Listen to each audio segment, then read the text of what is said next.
A literatura de informação e a literatura catequética têm características distintas, especialmente em termos de propósito e conteúdo. A literatura de informação. Propósito: informar, educar e esclarecer sobre temas diversos. Conteúdo: fatos, dados, análises e reflexões sobre a realidade. Exemplos: 1. Sapiens, uma breve história da humanidade, de Yuval Noah Harari. Um livro que apresenta uma visão abrangente da história da humanidade, baseando-se em dados e fatos científicos. 2. Artigos de jornais e revistas, textos jornalísticos que informam sobre os eventos atuais, políticos, economia, etc. 3. Enciclopédias, obras de referência que compilam conhecimento sobre uma ampla gama de assuntos. Literatura catequética. Propósito: ensinar doutrinas religiosas e instruir sobre a fé e os ensinamentos religiosos.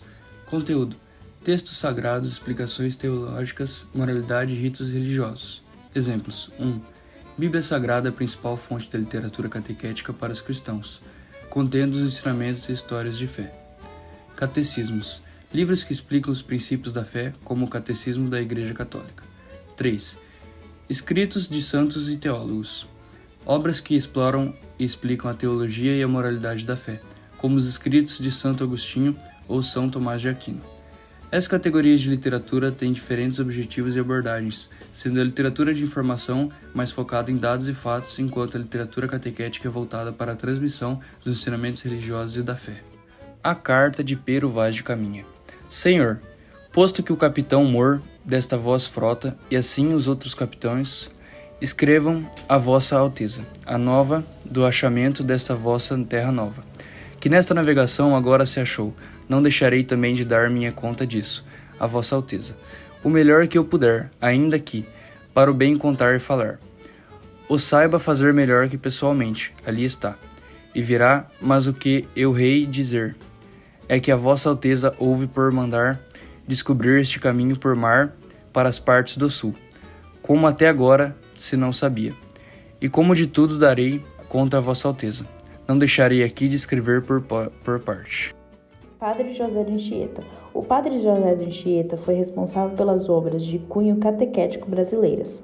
Com versos de dramas religiosos, esse jesuíta pretendia converter os indígenas ao catolicismo. Ele escreveu poemas e peças de teatro evangelizadoras, além de ser o autor da primeira gramática de Tupi. Padre José de Anchieta foi crucial na colonização e na evangelização do Brasil, reconhecido por sua importância na história religiosa e na literatura catequética. Anchieta deixou um legado de obras religiosas, incluindo peças teatrais que mesclavam as tradições europeias com os aspectos da cultura indígena, para facilitar a conversão ao cristianismo. Além disso, ele desempenhou um papel fundamental na fundação de cidades como São Paulo e Rio de Janeiro, e defendeu o direito dos povos indígenas contra os abusos coloniais. Sua obra e missão contribuíram significativamente para a identidade cultural e religiosa do Brasil colonial, estabelecendo como figura proeminente na história do país e na literatura catequética. No contexto literário brasileiro de 1601, o Barroco manifesta-se por meio de características distintas, influenciadas pela colonização portuguesa e pela interação com elementos culturais indígenas. A produção literária da época reflete a tensão entre as tradições europeias e as realidades locais. As principais características do Barroco são a religiosidade barroca. O Barroco no Brasil, em 1601, é fortemente marcada pela religiosidade. As obras literárias frequentemente abordam temas religiosos, refletindo a influência da Contra-Reforma e a busca espiritual diante das adversidades coloniais. A dualidade e o contraste. Características barrocas, como a dualidade e o contraste, são evidentes em obras que exploram as diferenças entre a cultura europeia e a indígena, muitas vezes marcadas por conflitos entre o sagrado e o profano, o efêmero e o eterno, assim como as complexidades da vida colonial. A expressividade linguística. A literatura barroca no Brasil utiliza uma linguagem expressiva, rica em metáforas e ornamentos. Autores exploram a exuberância vocabular para transmitir emoções intensas e reflexões profundas. a presença de alegorias e simbolismos. Alegorias e simbolismos são comuns representando conceitos abstratos, muitas vezes ligados à espiritualidade e à condição humana. Esses recursos literários são empregados para transmitir mensagens profundas e reflexivas. Influência jesuítica. A presença da Companhia de Jesus é notável na produção literária barroca no Brasil, com missionários como o Padre Antônio Vieira, contribuindo para uma escrita marcada por sermões eloquentes e tratados teológicos. O Sermão do Bom Ladrão foi um sermão proferido em 1655 pelo Padre Antônio Vieira. Nele, Vieira critica a arte de roubar, mostrando ao povo português como funcionava a roubalheira no Brasil colônia. O padre, indignado, compara o pequeno ladrão que rouba para comer do grande ladrão que rouba impérios. Ele proferiu esse sermão na Igreja da Misericórdia, de Lisboa, Conceição Velha, perante a Dom João IV e sua corte.